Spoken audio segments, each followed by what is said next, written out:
Hi, this is Saurav. Welcome to our new video. So, in the last 2 months, बहुत लोगों ने query किया farm houses के लिए, स्पेशली दिल्ली के लोगों ने।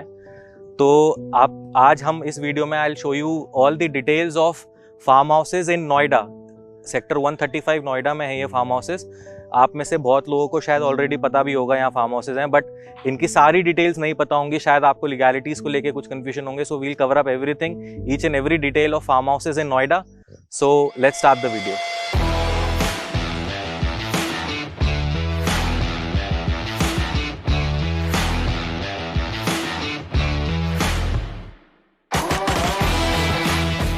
सबसे पहले तो आप ये अंडरस्टैंड करें कि ये फार्म हाउसेस सेकंड होम्स हैं। सेकंड होम्स एज इन कि ये हॉलीडे होम्स की तरह आप यूज़ कर सकते हैं। ऑल्दो इस कम्युनिटी में इस 1200-1300 ऑलरेडी यहाँ पे फार्म हाउसेस बने हुए हैं। यहाँ पे बहुत सी फैमिलीज ऐसी भी हैं जो यहाँ परमानेंटली भी रहती हैं, but still I will suggest कि आप ये उन्हीं लोगों के लिए हैं ये फार्म हाउसेस जो इसको सेकेंड होम की तरह ट्रीट करें। अब आप इसकी लोकेशन अंडरस्टैंड करें। सेक्टर 135 नोएडा के बैक साइड में है ये। अगर आप नोएडा दिल्ली से आते हैं, आप नोएडा एक्सप्रेसवे पे आते हैं, एमयूटी यूनिवर्सिटी एक बहुत बड़ा लैंडमार्क है। आप एमयूटी यूनिवर्सिटी को क्रॉस करते हैं, सेक्टर 135 आता है राइट साइड में, उसके पीछे पड़ते हैं ये फार्म हाउसेस। सो ये farm houses 100% legal agriculture land converted into farm lands हैं। तो अगर आप फार्म लैंड्स के अकॉर्डिंग यहाँ कंस्ट्रक्शन करते हैं तो कोई भी लीगैलिटीज को लेके कोई इशू नहीं है। आप जब यहाँ फार्म हाउस खरीदते हैं तो उसके रजिस्ट्री और म्यूटेशन भी होता है। तो बेसिकली जो कंस्ट्रक्शन के नॉर्म्स हैं वो ये हैं कि आप कंस्ट्रक्शन टोटल लैंड एरिया का 10% में कर सकते हैं। तो यानी कि अगर आप 1000 गज का आप फार्म हाउस ले रहे हैं जो स्टार्टिंग साइज है, तो आप 100 गज के अंदर बेसिकली कंस्ट्रक्शन कर सकते हैं। कंस्ट्रक्शन एज इन आप उसमें मकान बना सकते हैं। बाकी 90% पार्ट के अंदर आप मचान बना सकते हैं, आप स्विमिंग पूल्स बना सकते हैं, आप ग्रीन पार्ट छोड़ सकते हैं, आप सब्जियां उगा सकते हैं। तो आप बेसिकली 10% पार्ट के अंदर ही आप घर बना सकते हैं। और उस घर को बनाने के लिए आप ईंटों का या फिर आप लेंटर का यूज़ नहीं कर सकते। उसके लिए आप या तो वुडन से बना सकते हैं, या आप अब तो आरसीसी के पैनल्स आते हैं उनसे बनवा सकते हैं, प्री फैब्रिकेटेड शीट्स आती हैं आप उनसे भी बनवा सकते हैं। सो ये फार्म हाउसेस की बेसिकली एक सिक्योर्ड गेटेड कम्युनिटी है। तो इसके अंदर गार्ड्स भी रहते हैं, इसके अंदर सीसीटीवी कैमरास भी रहते हैं। तो ये 100% सिक्योर है। 1200 से ज़्यादा अप्रॉक्सीमेटली फार्म हाउसेज ऑलरेडी बने हुए हैं। उनमें से 80% लोग मेरे हिसाब से ऐसे लोग हैं जो इसको हॉलीडे होम की तरह यूज़ करते हैं, और कुछ 20% लोग ऐसे भी हैं, ऐसी फैमिलीज जो कि यहाँ पे परमानेंटली भी रहती हैं। सो इन फार्म हाउसेस का जो साइज है, जैसे आपको बताया कि सबसे छोटा साइज 1 बीघा यानी कि 1008 गज। उसके बाद आप 2 बीघा 3 बीघा, उससे बड़े साइज तो ऑब्वियसली आप ले ही सकते हैं।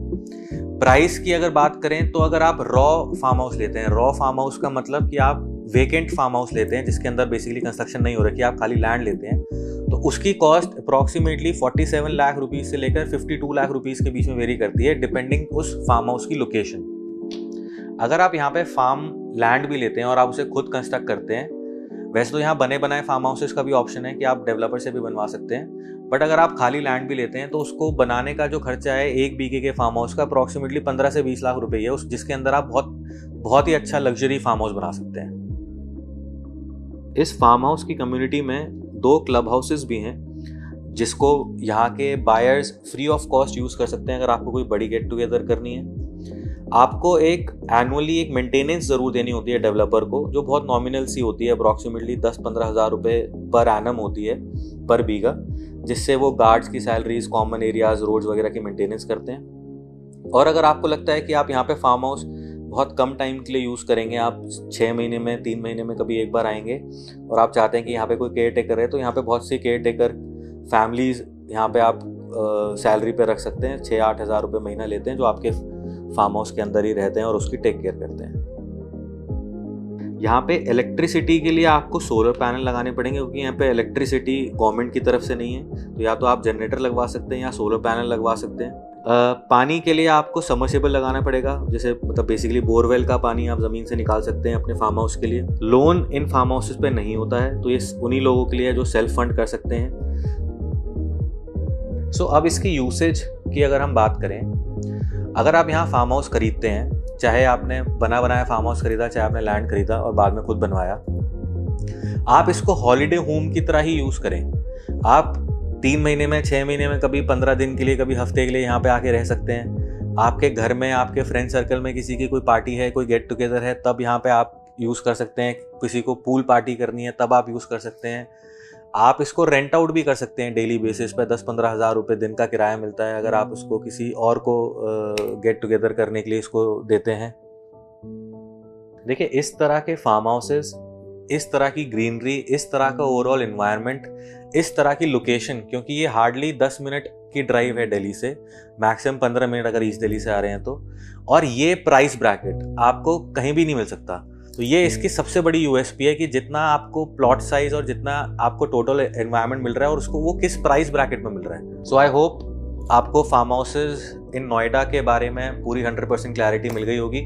अगर फिर भी आपको कुछ कन्फ्यूजन है and you want to know more or you want to buy or visit the property, you can contact on the number below and don't forget to subscribe to our channel. So that was it for today. We'll catch you up next time.